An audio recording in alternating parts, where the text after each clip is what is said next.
ఒకసారి ఒక యువకుడు బౌద్ధ గురువు దగ్గరకు వెళ్ళి, "గురువా, నేను చాలా సమస్యల్లో ఉన్నాను" అంటాడు. గురువు యువకుడితో, "చెప్పు, ఏంటి నీ ఇబ్బందులు" అని అడుగుతాడు. యువకుడు, "మా ఇంట్లో వాళ్ళు, బంధువులు, ఆఖరికి నా స్నేహితులు కూడా నాకు గౌరవం ఇవ్వరు. నాకు, నా మాటకు ఎలాంటి విలువ ఇవ్వరు. ఇంట్లో ఏదైనా విషయం జరిగినప్పుడు నా వంతు సలహాను వాళ్ళ ముందు పెట్టినప్పుడు వాళ్ళు దాన్ని విని కూడా పట్టించుకోరు. అదే నా తమ్ముడు ఏదైనా చెప్తే దానికి అందరూ చాలా విలువనిస్తారు. కేవలం నా మాటలకే ఎలాంటి విలువ ఉండదు. మా బంధువులలో కూడా ఎవరూ నా మాటను సీరియస్‌గా తీసుకోరు. ఆఖరికి నా స్నేహితులు కూడా నన్ను ఎగతాళి చేస్తున్నారు. వాళ్ళ మధ్య కూడా నాకు విలువ లేదు. ఇవన్నీ చూసి ఒక్కోసారి నిజంగా నేను ఎందుకు పనికిరానా అనే సందేహం వస్తుంది. నేను నిజంగా అంత బుద్ధిహీనుడినా? ఇలా అయితే ఇంక నన్ను ఈ సమాజం ఎప్పటికీ గౌరవించదు అనిపిస్తుంది. గురువా, దయచేసి నాకు ఏదైనా మార్గం చూపించండి. అందరూ నాకు విలువ ఇచ్చేలా, నా మాటను సీరియస్‌గా తీసుకునేలా ఉండాలంటే నేనేం చేయాలో చెప్పండి" అని అడుగుతాడు. అది విని బౌద్ధ గురువు, "ముందు నువ్వు తెలుసుకోవాల్సింది, విలువ అనేది దానికి అర్హులైన వారికే దొరుకుతుంది.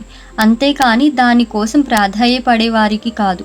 విలువ, నమ్మకం అనేవి అడిగితే రావు. వాటిని సంపాదించుకుంటే వస్తాయి.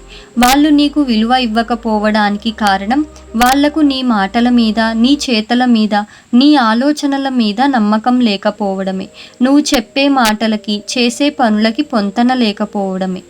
గురువు, "సరే చెప్పు, అందరిలో నీ మీద నమ్మకం పెరిగి వాళ్ళు నీ మాటకు, నీకు విలువ ఇవ్వాలంటే నువ్వేం చేయాలని" అడుగుతాడు. యువకుడు, "గురూజీ, అది తెలియకే కదా నేను మీ దగ్గరికి వచ్చాను. మీరు మళ్ళీ నన్నే అడిగితే నేనెలా చెప్తాను" అంటాడు. బౌద్ధ గురువు, "సరే విను. ఈరోజు నేను నీకు 7 విషయాలు చెప్తాను. నువ్వు కానీ నేను చెప్పినట్టు వింటే అందరూ నీకు విలువ ఇస్తారు. నీ మాటను సీరియస్‌గా కూడా తీసుకుంటారు. అందుకే జాగ్రత్తగా విను" అని చెప్పడం మొదలుపెడతాడు. మొదటిది, అన్నిటికంటే, అందరికంటే ముందు నీకు నువ్వు విలువ ఇవ్వు. నీకు నువ్వే విలువ ఇవ్వకపోతే ఎవరైనా నీకు విలువనిస్తారని ఎలా అనుకుంటున్నావు? కాబట్టి ముందు నిన్ను నువ్వు గౌరవించుకో. నిన్ను నువ్వు గౌరవించుకోవడం అంటే నువ్వేంటి? నువ్వేం చేయగలవు? నువ్వు అన్ని గొప్ప వాటిని పొందడానికి అర్హుడవని నమ్మకం ఉంచడం. నిన్ను, నీ ఆత్మగౌరవాన్ని భంగం కలిగించే వాటికి దూరంగా ఉండటం. అలాంటి వాటిని వద్దు అని చెప్పేంత ధైర్యం నీలో ఉండటం. నిన్ను నువ్వు గౌరవించుకుంటే అది నిన్ను నీ జీవితంలో ముందుకు సాగడానికి ప్రేరేపిస్తుంది.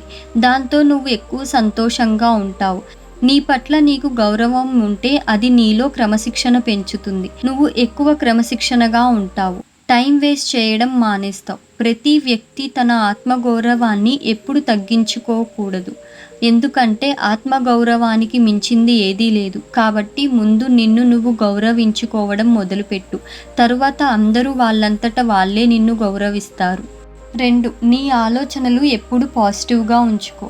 మనం ఎలా అయితే ఆలోచిస్తామో మనం అలానే అవుతాము అని గౌతమ బుద్ధుడు చెప్పాడు. కాబట్టి ఎప్పుడు మంచిగానే ఆలోచించు.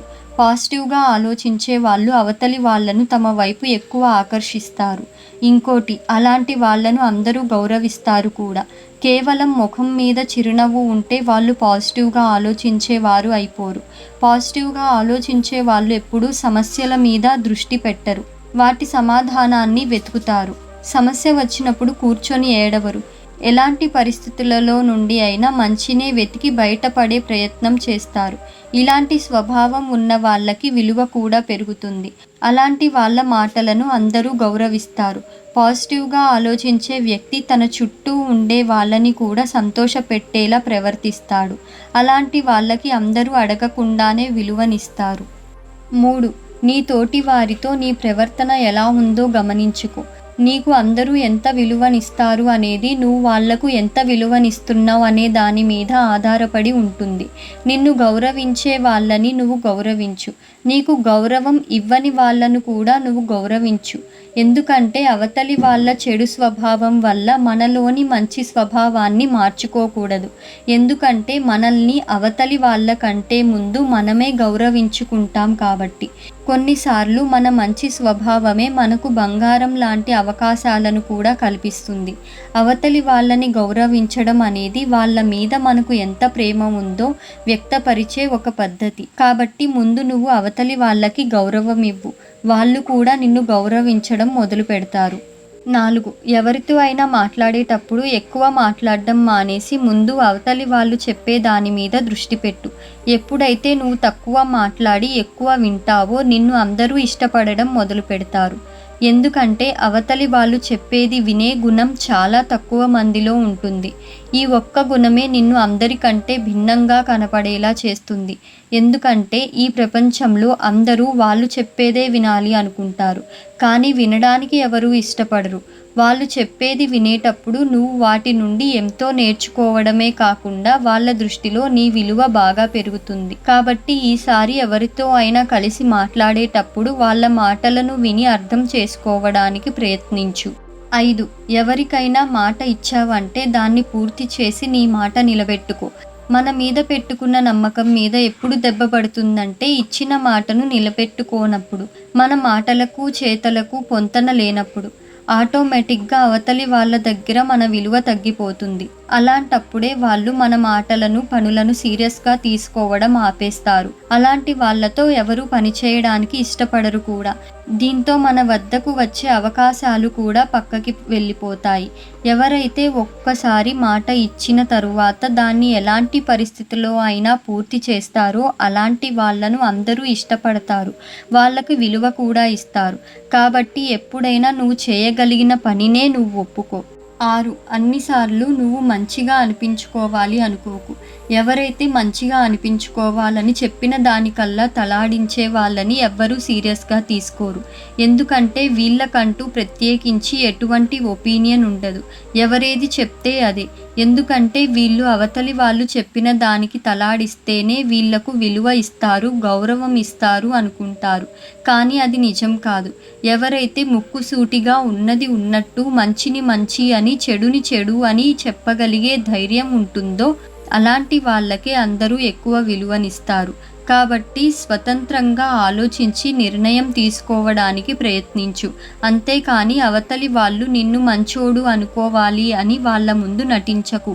అలా చేస్తే నువ్వు సంతోషంగా ఉండలేవు. అలాగే అవతలి వాళ్ళు నిన్ను సీరియస్గా తీసుకోరు. 7. ఎంతమందిలో ఉన్నా నీ భావాలను నీ అదుపులో పెట్టుకో. ఎప్పుడైనా మనం చాలా సంతోషంగా ఉన్నప్పుడు ఎవరినైనా కలిస్తే మన భావాలను అదుపులో పెట్టుకోవాలి. ఎందుకంటే అలాంటి చాలా సందర్భాలలో మనకి తెలియకుండానే ఏదైనా మాట్లాడేయడం లేదా ఏదైనా పని చేయడం వల్ల తరువాతంతా బాధపడాల్సి వస్తుంది. మనం ఎలాంటి సంతోషం వచ్చినా బాధొచ్చిన సందర్భాలలో అయినా సరే మనల్ని మనం కంట్రోల్ చేసుకొని శాంతంగా ఉండడానికి ప్రయత్నిస్తే మనతో ఉన్న వాళ్ళ ముందు మనం ఒక బ్యాలెన్స్డ్ పర్సన్లా కనిపిస్తాము. ఇలాంటి వాళ్ళను అందరూ గౌరవిస్తారు. కాబట్టి నీ ఫీలింగ్స్ మీద నీ కంట్రోల్ ఉండేలా చూసుకో అని చెప్పి గురువు మౌనంగా అయిపోతాడు. యువకుడికి తన ప్రశ్నల సమాధానం దొరికిపోతుంది. ఇంకా బౌద్ధ గురువుకి ధన్యవాదాలు చెప్పి అక్కడ నుండి వెళ్ళిపోతాడు.